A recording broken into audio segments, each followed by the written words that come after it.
سیدی مرشدی یا نبی یا نبی گستاخ قرآن کو پھانسی دو پھانسی دو گستاخ قرآن کو پھانسی دو پھانسی دو گستاخ قرآن کو پھانسی دو پھانسی دو گستاخ قرآن کی ایک سزا سرطان سے جدا سرطان سے جدا گستاخ قرآن کی ایک سزا سرطان سے جدا سرطان سے جدا گستاخ قرآن کی ایک سزا سرطان سے جدا سرطان سے جدا دار ارکم کو بند کرو بند کرو دار ارکم کو بند کرو بند کرو دار ارکم کو بند کرو بند کرو دار ارکم کو بند کرو بند کرو دار ارکم کو بند کرو بند کرو دار ارکم کو بند کرو بند کرو آپ تمام دوست یہیں پہ کھڑے ہو جائیں.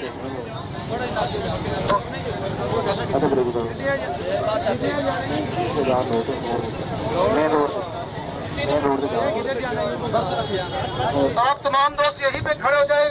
جیسا کہ آپ لوگوں کے علم میں ہے کہ آج کی یہ ہم اس کو کہ ہم اہل سنت والے پرامن ہیں، لیکن پچھلی حکومت نے خیبر پختونخوا کو سیدی مرشدی سیدی مرشدی اہل سنت و جماعت کا پاکستان سنی تحریک کے زیر اہتمام یہ پرامن احتجاجی جلوس پرامن احتجاجی جلوس، جیسا کہ آپ لوگوں کے علم میں ہے کہ سرکاری گورنمنٹ نے ایک صوبے کو ان نسلوں کے ہاتھوں میں دیا. وہاں ان لوگوں نے کیا کیا حرکتیں کی کہ ہمارے بزرگان دین کے درباروں کو مسمار کیا اور ہمارے ایک بہت بڑے بزرگ کے لاش مبارک کو نکال کر چڑھائے پہ لٹکا دیا، اور وہاں پہ عورتوں کے اوپر تشدد ہوا. پھر ان کو ہوش آئی، پھر ISI نے وہاں پہ آپریشن کیا، اور ابھی تک ISI آپریشن کر رہی ہے. ہم یہاں پہ انتظامیہ سے یہ بھی گزارش کرنا چاہتے ہیں کہ آپ نے ہماری اس طرح مدد نہیں کی، ہمارے آگے اس طرح مدد نہیں کی. اگر یہی جلوس کسی اور تنظیم کا ہوتا تو آپ انہیں سیکورٹی پرووائڈ کرتے. میں آپ سے ایک اور بھی گزارش کرنا چاہتا ہوں انتظامیہ سے کہ خدا کی قسم اس ٹائم آپ دیکھ لیں، اسلامی نظریاتی کونسل کا جو چیئرمین ہے، جس کو اس بات کے اوپر ہونا چاہیے کہ وہ پاکستان میں شریعت کے قانون منظور کرائے، اس نے پہلا جو بیان دیا تھا اس نے کہا پاکستان کی فوج کافر فوج ہے. اور اسی طرح را کے ایجنٹ، موساد کے ایجنٹ، CIA کے ایجنٹ، جن میں دار ارکم نامی اسکول شامل ہے، ان لوگوں نے جان بوجھ کر قرآن پاک کے ساتھ جو مذموم حرکت کی، جو قرآن پاک کو ان لوگوں نے جلایا، جو قرآن پاک کے ساتھ انہوں نے حرکت کی، ہمارے علماء کرام اس سے خطاب کریں گے.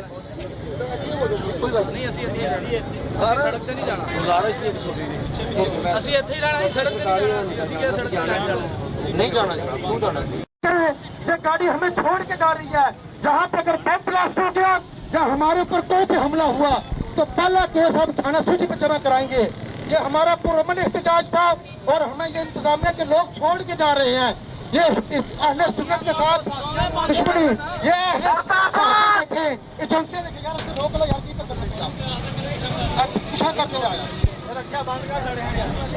یہ تمام غیور لوگ دیکھ رہے ہیں، صحافی دیکھ رہے ہیں کہ ہمیں انتظامیہ چھوڑ کے بھاگ دی ہے.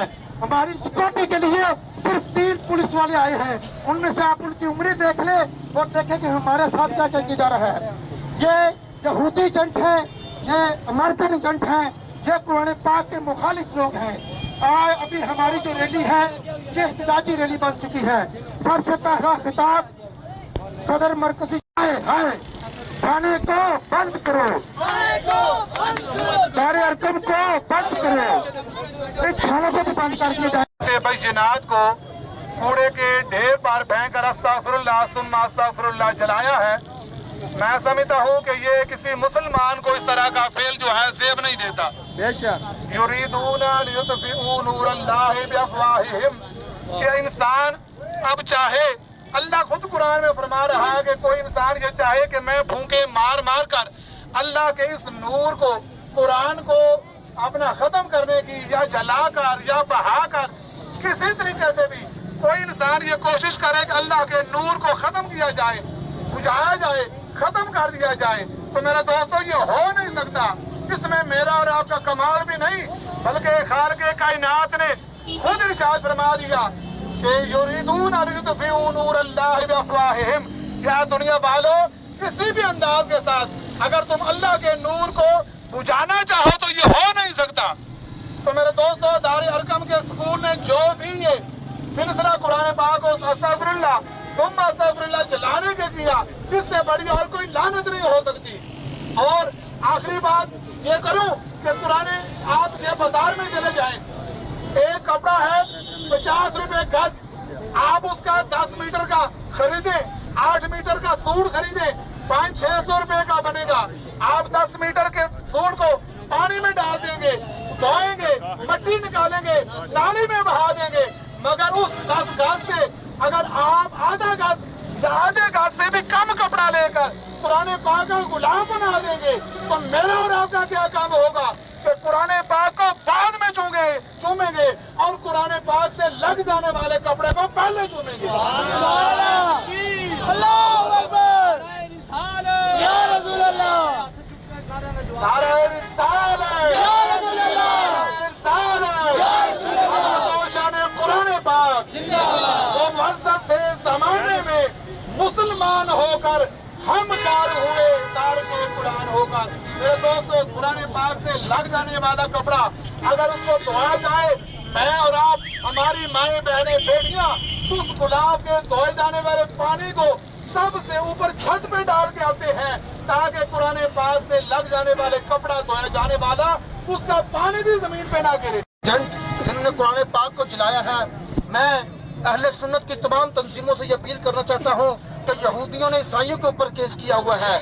غرض پاکستان میں جتنے بھی فرقے ہیں ان کا کسی دوسرے سے اتنا اختلاف ہے، وہ ایک دوسرے کے پاس جا کے بیٹھتے نہیں، لیکن ایک ایجنڈے کے اوپر وہ متفق ہو جاتے ہیں۔ جب گستاخی رسالت کا معاملہ آتا ہے تو یہ تمام فرقے اور دنیا کی تمام اقوام جو ہیں، جہاں قرآن پاک کی گستاخی ہو رہی ہو تو دنیا کے تمام عیسائی، یہودی، بت مت کے لوگ ایک ایجنڈے پہ ہو جاتے ہیں۔ ہم اہل سنت و جماعت کی تمام تنظیمیں حضور صلی اللہ علیہ وسلم کے نام کے اوپر ایک ٹوٹی ہو رہی۔ میں پاکستان سنی تحریک کے دوستوں سے یہ گزارش کروں گا کہ پرسوں یا اس سے جمعے والے دن یا اتوار والے دن تمام تنظیموں کا اجلاس بلا کر اس معاملے کو اٹھایا جائے اور اس میں اس انتظامیہ پہ بھی لعن طعن کی جائے جو ہمیں کہہ رہے تھے کہ ہمیں جلدی جانا ہے جہاں پہ عظمت قرآن کا مسئلہ ہے۔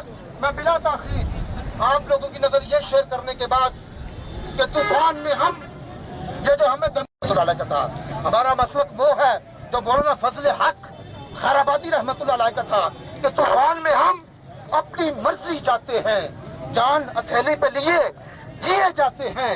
تم وہ جنہیں سمندر کھا جاتا ہے، ہم وہ جو سمندر کو پی جاتے ہیں۔ میرے ساتھ مل کر 2 دفعہ نعروں کا جواب دیں، نعرہ تکبیر، نعرہ رسالت، نعرہ حیدری، نعرہ ارقم کو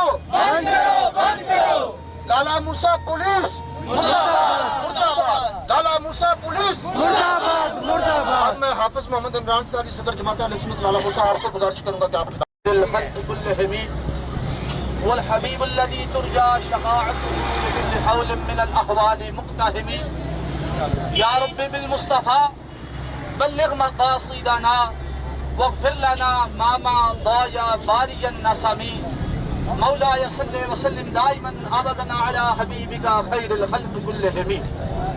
واجب الاحترام حضرات گرامی قدر، آپ تمام حضرات یہاں پر نہ میرے لیے آئے ہیں نہ سنی تحریک کے لیے آئے ہیں، آپ حضرات یہاں پر آئے ہیں تو قرآن اور صاحب قرآن کے لیے یہاں پر آئے ہیں۔ عظمت قرآن ہم اس بات کو جانتے ہیں، عظمت قرآن کو ہم پہچانتے ہیں، تو قرآن کے نام پر ہم یہاں پر اکٹھے ہوئے ہیں۔ آج ہم یہاں پر کسی کو یہ دکھانے، کسی کو یہ بتلانے کے لیے نہیں آئے، نہ ہمارا یہ جلوس کسی چیز کا محتاج ہے کہ ہمیں کوئی پذیرائی ملے کسی طرف سے، نہیں، ہمیں اگر پذیرائی ملنی ہے تو گنبد خضرا کے مکین سے ہمیں ملنی ہے۔ اگر ہم نے وہاں سے ہماری وہاں پہ منظوری لگ گئی تو سمجھنا تمہارا یہ جلوس بھی قبول ہو جائے گا، تمہاری یہ قربانی بھی میرا رب اپنی بارگاہ میں قبول فرما دے گا۔ میں آپ حضرات کو یہ بتانا چاہتا ہوں کہ ملت اسلامیہ ملک پاکستان جس کو بنانے والے اور یہ مقبول جان نے بھی کہا ہے، اس نے بھی اس حقیقت کو تسلیم کیا ہے کہ 80% علماء اور مشائخ جو تھے یہ بریلوی مکتبہ فکر کے قائد اعظم محمد علی جناح کے ساتھ تھے جنہوں نے ملک پاکستان بنایا تھا۔ آج یہ جو دار ارقم والے ہیں ان کے جو بڑے تھے، بات سنیں ذرا حضرات، توجہ میری طرف رکھیں، یہ ان دار ارکم اور جماعت غیر اسلامی والوں کے جو بڑے تھے، انہوں نے کہا ہم پاکستان بنانے کے کبیرہ گناہ میں شامل نہ تھے۔ یہ تاریخ کی بات ہے۔ آپ حضرات ناول اور ڈائجسٹ پڑھتے ہیں، ذرا پاکستان، تاریخ پاکستان کو دیکھیں، کس طرح اولیاء کرام نے اپنی جانوں کا نذرانہ پیش کیا ہے، کس طرح اولیاء کرام نے اپنے درباروں کو چھوڑا، اپنی آرام کو چھوڑا، اپنی ہر شے کو اس ملک پاکستان کے لیے قربان کر دیا۔ انہوں نے کہا ہم ملک پاکستان بنانے کے کبیرہ گناہ میں ہم شامل نہ تھے۔ اور پھر یہ اس مولوی مودودی کا بیٹا جو ہے وہ ٹی وی چینل پہ آ کے کہتا ہے کہ میں آج بھی اس بات کا اقرار کرتا ہوں اور میں آج بھی اس بات پہ ایمان رکھتا ہوں کہ پاکستان بنانے کے کبیرہ گناہ میں ہم شامل نہ تھے۔ اور یہ جو مولوی ڈیزل، مولوی فضل الرحمان، اس کا والد مولوی محمود الحسن وہ کہا کرتا تھا ہمارے بس میں ہوا تو ہم ملک پاکستان کی پیٹ بھی نہ بننے دیں گے۔ یہ وہ ٹولہ ہے جو آج اپنے آپ کو ملک پاکستان کا وارث سمجھے بیٹھا ہے۔ ارے اس ملک پاکستان کو بنانے والے میرے اور آپ کے مشائخ حضرات تھے، اس لیے ہم نعرہ لگاتے ہیں اولیاء کا ہے فیضان پاکستان پاکستان، اولیاء کا ہے فیضان پاکستان پاکستان، اولیاء کا ہے فیضان۔ اگر اعلانیہ گناہ ہو تو اس کی توبہ بھی اعلانیہ ہوتی ہے۔ وہ اعلانیہ اسی طرح باہر نکلے اور آ کر اپنی توبہ کا اعلان کرے، صدقے دل کے ساتھ، صدقے دل کے ساتھ، منافقانہ رویے کے ساتھ نہیں، صدقے دل کے ساتھ توبہ کرے تو پھر ٹھیک۔ وما علینا الا البلاغ۔ یہ تھے 1971 میں جب پاکستان ٹوٹ چکا تھا، اس کے دو ٹوٹے ہو چکے تھے۔ یہ گجرانوالہ میں اس نے کہا کہ الحمدللہ الحمدللہ ہم پاکستان بننے جیسی غلطی میں شامل نہیں ہیں۔ آج انہی کے لیے پالک بچوں نے قرآن پاک کو جلایا ہے، ہم اس کا احتجاج کرتے ہیں۔ میں قبلہ کاری جمیل الرحمان نقشبندی صاحب، صدر علماء۔ افسوس کی بات، آپ لوگوں کو ساروں کو یہ پتہ تو لگ چکا ہے کہ قرآن پاک کو جلایا گیا ہے، اور جلایا بھی کوڑے کے ڈھیر پر، گندے ڈھیر پر جلایا گیا ہے۔ تو مسلمان جو بھی ہوتا ہے یہ مسلمانوں والے کام نہیں ہے۔ اگر امریکہ میں ایک ٹیری جونز جو ہے وہ قرآن پاک کو جلاتا ہے تو ہم کہتے ہیں اسے قتل کرو، اس کے اوپر لعنت ہے، اس کے اوپر جو ہے نا وہ ہم بڑے بڑے احتجاج کرتے ہیں۔ تو مسلمان بھی اگر یہ کام کریں گے تو پھر ان میں اور مسلمانوں میں فرق کیا رہے گا؟ تو پتہ چلا کہ مسلمان اصل میں کام کرنے والا نہیں ایسا، لیکن جو نام نہاد مسلمان ہو، جس کے دل میں محبت رسول نہ ہو، تو وہ یقیناً اس کے لیے قرآن کی بھی کوئی اہمیت نہیں۔ اور آپ یہ دیکھ سکتے ہیں کہ وہی لوگ کہ جو نبی پاک صلی اللہ علیہ وسلم سے محبت کا صرف جو ہے وہ آپ صلی اللہ علیہ وسلم کی محبت جن کے دلوں میں نہیں ہے، وہ قرآن پاک کو نیچے رکھتے ہیں، اس کو تکیہ بناتے ہیں اور اس سے عام کتاب جیسا سلوک کرتے ہیں۔ اور بڑے افسوس کا مقام ہے کہ وہ اسکول کے جو اسلام کا درس دیتا ہے اس نے اپنا نام ہی اسلام کے نام پر رکھا ہے، اور جس کا یہ دعویٰ ہے کہ ہم اسلام کی تعلیم دیتے ہیں اور ہم لوگوں کو قرآن سکھاتے ہیں۔ لعنت ہے ایسے اسکولوں پر جو قرآن کی ایسی تعلیم دے کے قرآن کی بے ادبی سکھائیں۔ ایسی قرآن کی تعلیم سے تو انسان جاہل اچھا ہے کہ وہ قرآن پاک سیکھے اور پھر قرآن کی جو ہے وہ بے ادبی کرے۔ اور اس کے بعد میری حکومت پاکستان سے اور حکومت پنجاب سے یہ اپیل ہے کہ وہ جس طرح اس نے مدارس کے لیے ایک مانیٹرنگ اور ایک نگرانی کا نظام بنایا ہے، اسی طرح تمام پرائیویٹ اسکولوں کو بھی نگرانی کرے اور دیکھے کہ کون لوگ اسلام کو بیچ رہے ہیں، اسلام کے نام پر غیر ملکوں سے امداد حاصل کرتے ہیں اور یہاں پر قرآن پاک کی توہین کر رہے ہیں۔ ہمارے مسلمان بچوں کے دلوں سے وہ قرآن اور عظمت قرآن اور صاحب قرآن کی عظمت کو ختم کر رہے ہیں۔ ایسے لوگوں کے خلاف بھرپور کارروائی کی جائے۔ اور میں اس موقع پر، اس پلیٹ فارم پر خصوصاً یہ حکومت پنجاب سے اپیل کروں گا، وہ یونیورسٹیوں اور سرکاری اداروں کا بھی وزٹ کرے اور ان کی نگرانی کرے اور ان میں جو ہے وہ طہارت کا عمل کرے۔ اور یہ جو دہشت گرد تنظیموں کے وہاں پر ایجنٹ بیٹھے ہوئے ہیں، جس طرح کی گجرات یونیورسٹی سے پچھلے دنوں میں القاعدہ کے کارکنان پکڑے گئے، تو یہ وہ لوگ ہیں جنہوں نے یونیورسٹیوں کو اور ہمارے پنجاب یونیورسٹی کو اور اس طرح کی بہت سی یونیورسٹیوں میں جو پکڑے گئے ہیں اور گجرانوالہ مدرسے سے اسلحہ نکلا۔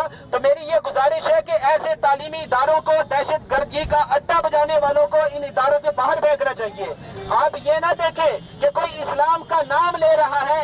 ارے حضرت علامہ اقبال رحمۃ اللہ تعالیٰ علیہ نے نا فرمایا تھا کہ نہ حق کے لیے اٹھے تو شمشیر بھی فتنہ، شمشیر کیا نعرہ ہے، تکبیر بھی فتنہ۔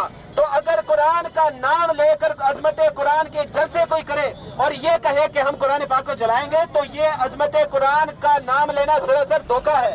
اور میں اس موقع پر آخری یہی اپیل کروں گا کہ لوگوں جاگو اور دیکھو کہ اپنے بچوں کو کن اداروں میں بھیج رہے ہو. اگر تم ایسا قرآن پاک سکھانا چاہتے ہو کہ وہ قرآن سیکھ کر آئے اور آ کر قرآن پاک کو جلائے, تو ایسے قرآن پاک سیکھنے سے بہتر ہے کہ تمہارا بچہ جاہل رہے لیکن قرآن کی عظمت اور صاحب قرآن کی عظمت ضرور کرے. وآخر دعوانا الحمدللہ رب العالمین. ماشاءاللہ. سٹی تھانہ کے ایس ایچ او کو 5 منٹ دیتے ہیں. اگر وہ 5 منٹ کے اندر یہاں مذاکرات کے لیے ہمارے تحفظات کو منوانے کے لیے یہاں اگر نہیں پہنچتے تو دوسری سڑک بھی بند کر دی جائے گی. سے 3 کو موقع سے گرفتار کیا اور چوتھے کو گرفتار کرنے کے لیے انتظامیہ کوششیں کر رہی ہے, لیکن ہم انتظامیہ سے اپنی ذمہ داریاں اچھی طرح نبھانے کی مزید تلقین کرتے ہیں. ہم سڑک کے اوپر نہیں آنا چاہتے تھے, ہم بازار کے اندر اپنے احتجاج کو پرامن کرنا چاہتے تھے. ہمارا روڈ بلاک کرنے کا, کسی کو تنگ کرنے کا کوئی ارادہ نہیں تھا. لیکن اگر انتظامیہ کے کچھ ساتھی اگر عوام کے ساتھ عوام کے حقوق کو سلب کرنے کی کوشش کریں گے تو ہم پیار کے ساتھ پہلے بات کریں گے. اگر پیار کے ساتھ نہیں بات ہوگی تو ہم اس کے بعد مزید اقدامات کر سکتے ہیں. تو ہم دعا کی جائے اور دعا کے لیے سارے حضرات ہاتھ اٹھائیں جناب. اللهم صل على محمد وعلى آل محمد وبارك وسلم. اللهم ربنا آتنا في الدنيا حسنة وفي الآخرة حسنة وقنا عذاب النار. یا ارحم الراحمین یا رب العالمین, اپنی بارگاہ بے کس و بنا کے اندر ہماری اس عاجزانہ سی کاوش کو قبول و منظور فرما. مولا کریم جتنے حضرات بھی جلوس کے اندر آئے جنہوں نے تعاون کیا, مولا کریم تمام کی اس کاوش کو قبول و منظور فرما کر دنیا اور آخرت میں انہیں اجر و ثواب عطا فرما.